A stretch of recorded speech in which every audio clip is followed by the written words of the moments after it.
has two rainbow palettes. The Zulu palette that has been out for some time, and the new released Warrior 3 palette. At a first glance, they do look similar. But today we are going to do a palette Royale video where we compare the swatches and create a similar look on the eyes. Hey, it's Amanda. Thank you so much for clicking on this video and hope you are having a wonderful day. The response of my palette head-to-head videos have gotten an overwhelmingly positive response, and I have decided to do more. Quick story, every 2 weeks I get my eyebrows done, and perpendicular to the salon there is an Ulta, and I decided let's just go in and see. Little did I realize they had the new Warrior 3 palette, and I just had to get it. I was looking at this palette thinking there's already a palette very similar to this. I was thinking of the Zulu palette, and since we are doing these head-to-head videos, I thought let's do another one. But that's not all for Warrior 3.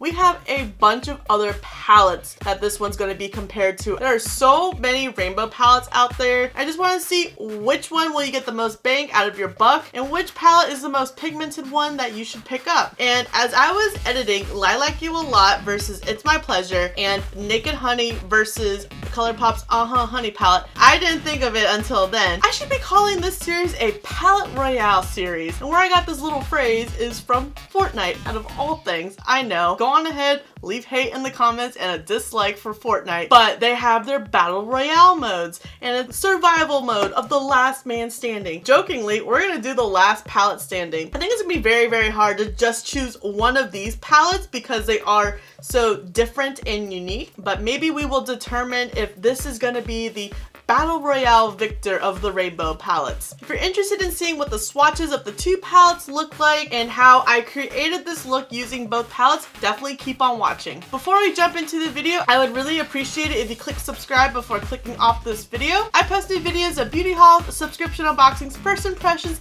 eyeshadow palette reviews, and more. When I do my live swatches, there is no primer or concealer on my arm, and then I dip my finger into the pan and I do one swipe, otherwise noted. First, we are going to swatch the Warrior 3 palette, and this is what the palette looks like.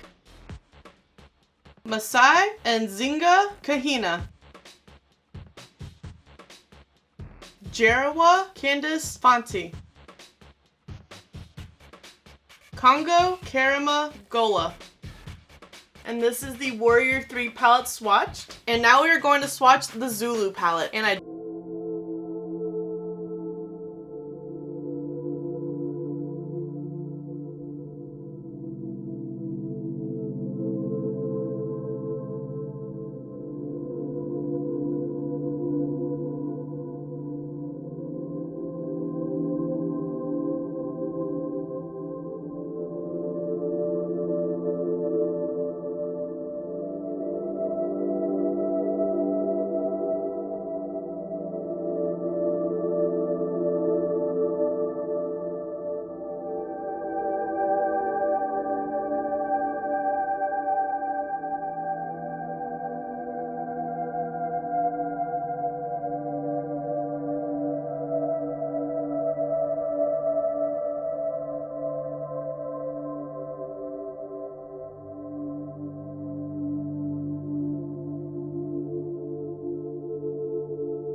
So I definitely think that there is a very distinct difference between both palettes, both how they swatch as well as the eyes. I forgot to comment on the swatches after we did them, but something interesting to observe is that when you go to swatch, it is highly pigmented at the very top of the swatch where you press your finger down to do the initial swipe, and then the pigment kind of fades away towards the tail. Nonetheless, there's still pigment all the way through, but that kind of reflects how you apply the shades onto your eyes. While these shades are very pigmented, even though it fades towards the tail, that to me shows that these are very buildable shades. I could have left it at one dip blended out, but I wanted it to pop a little bit more. That gave me the control of how intense I wanted to make the shades, and that's something I really enjoy in my eyeshadow palettes. I know for some people, just dipping right in and being pigment everywhere can be kind of overwhelming, but the shimmers definitely have pigment throughout the entire swatch and they are popping on the eyelids. I don't think I like one color story over the other because they are both so different and unique, and you can create different looks with them. I know I tried to choose some similar shades and mimic the same placement of the shadows, which I really liked how both of them turned out, and that's where you can definitely see that they are different. They have similar shades, and I think the most similar shades are these oranges on how they applied. In the Zulu palette, it's more of a neon orange, whereas in Warrior 3, it's more of a burnt orange. The yellows were pretty similar as well until you kind of blended them. I feel that on Warriors, it's more of a banana, and then on Zulu, it looks more of a mustard. The pinks and purples are definitely different. Warriors is more of a bubblegum, whereas Zulu's is more of a salmon. Warriors is more of a violet, and then Zulu has more of like that blue undertone to it. Both palettes are $20 and you get 9 shades. The pan sizes are huge. I don't think I'll ever hit pan